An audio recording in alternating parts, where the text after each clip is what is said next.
আমার আরাধ্যের পূজার জন্য কোনো ভোগ বা পুজোর সামগ্রী দরকার নেই, বরং ওরা আরাধনার জন্য মনের মধ্যে ভক্তির প্রয়োজন। মা, মহাদেবের আরাধনার জন্যে সামগ্রী নয়, মনের মধ্যে কেবল ভক্তির প্রয়োজন হয়।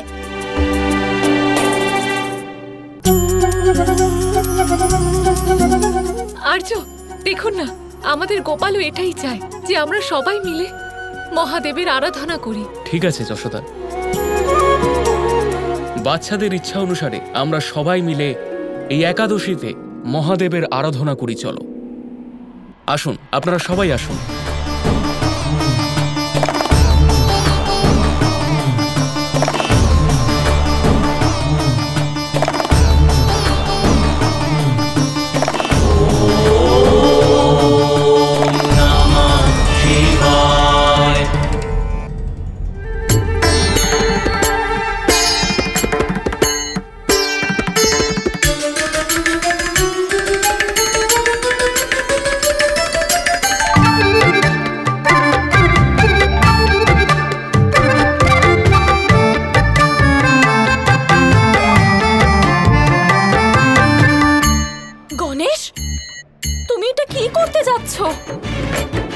এটা মোদক নয়, ধুতরা ফল।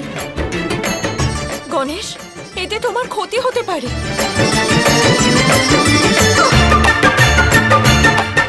লম্বদর কি করতে চাইছেন দাদা?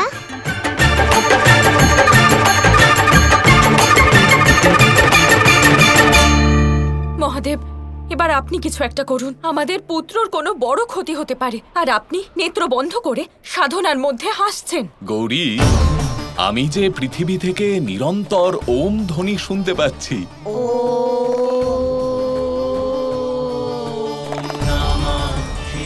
এই ধ্বনি শুনে আমি হাসবো না তো কি করব? ঠিকই আছে, আপনি শুধু নিজেকে নিয়েই চিন্তা করুন।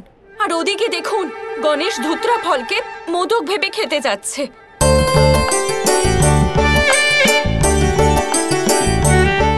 গৌরী, তোমার বুদ্ধিমান পুত্রের এমনই বুদ্ধি যে ও ধুতরা ফুল এবং মোদকের মধ্যে পার্থক্য বোঝে না। তাহলে আমি আর কি করতে পারি বলো? আর এমনিতেও তোমার পুত্র গণেশের যখন খিদে পায় তখন সমস্ত জগৎ সংসারই ওর মোদক বলে মনে হয়।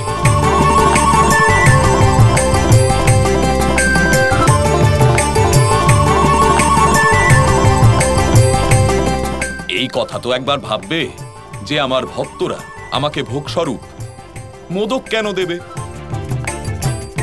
এরকম কি কখনো হয়েছে যে আজ হবে?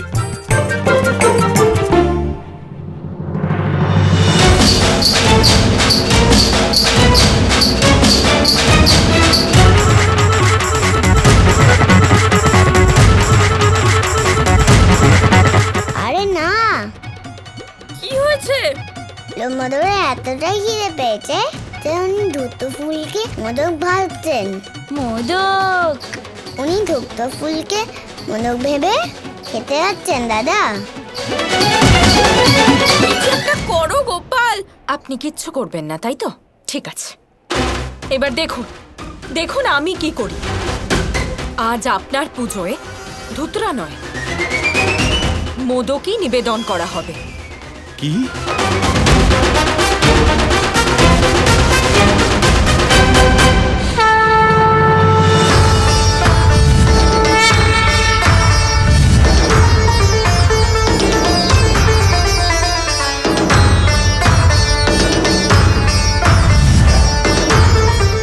গোপাল, তুমিও কি সেটাই দেখছো যেটা আমি দেখছি? ভোগের ধুতরা ফল মোদকে পরিণত হলো। হ্যাঁ দাদা। গোপাল, এই কাজ তুমি করোনি তো? না দাদা, এই চমৎকার আমি নয়, লম্বদরের মা করেছেন।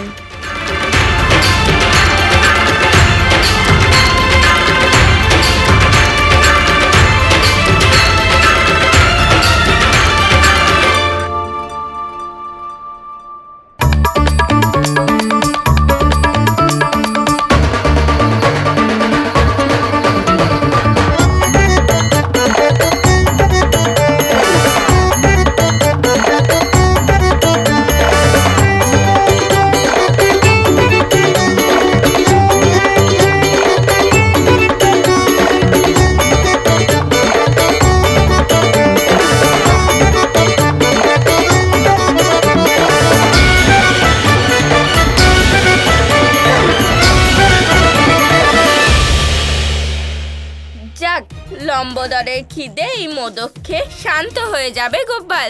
শুধু লম্বোদর নয় দাদা, আর সকল বৃন্দাবনবাসীও মহাদেবের পুজোর প্রসাদ রূপে মোদকই গ্রহণ করবে। এ কথার মানে কি গোপাল? এই বিষয়ে আপনি শীঘ্রই জানতে পারবেন দাদা।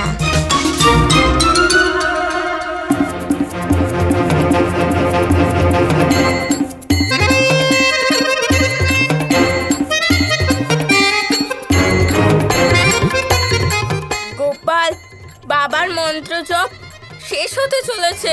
লম্বোদর,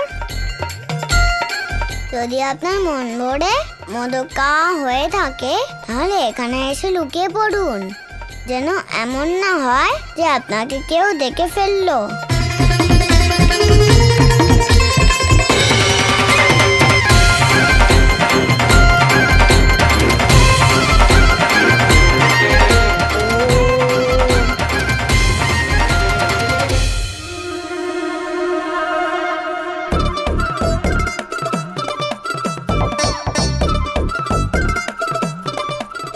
সবাই এখনো চোখ বন্ধ করে বসে আছে।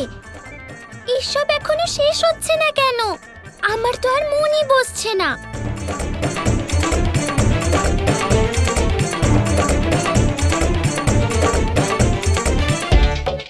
এরা সবাই এতক্ষণ ধরে জব কি করে করতে পারেন?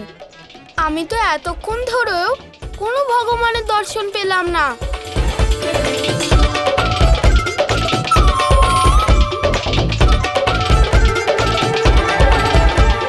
বলো পার্বতী পতি মহাদেবে জয়। হর হর মহাদেব, হর হর মহাদেব। হর হর মহাদেব।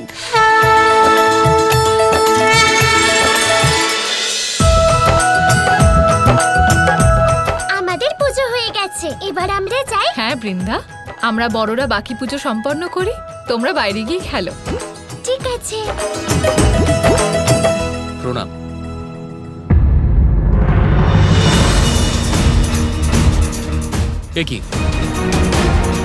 এ কি করে সম্ভব হতে পারে? যশোদা, রোহিণী বৌদি, কি হলো দিদি? তাড়াতাড়ি এখানে এসো।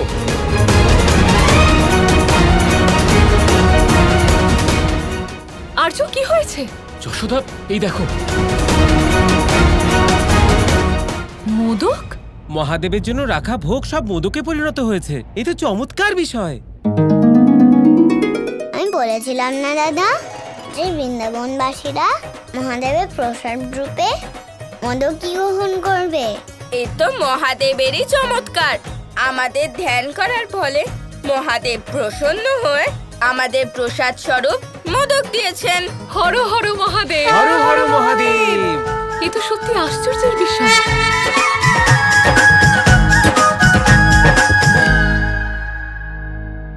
এই নাও বাচ্চারা, তোমরা সবাই আজ মোদক খেতে চেয়েছিলে না? তাই দেখো, প্রসাদে তোমরা মোদকই পেলে। এই নাও সুদামা।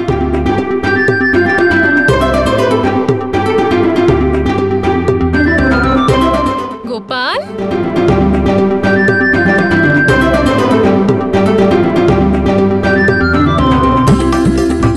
নাও এবার তোমাদের পছন্দের মোদক খেয়ে নাও।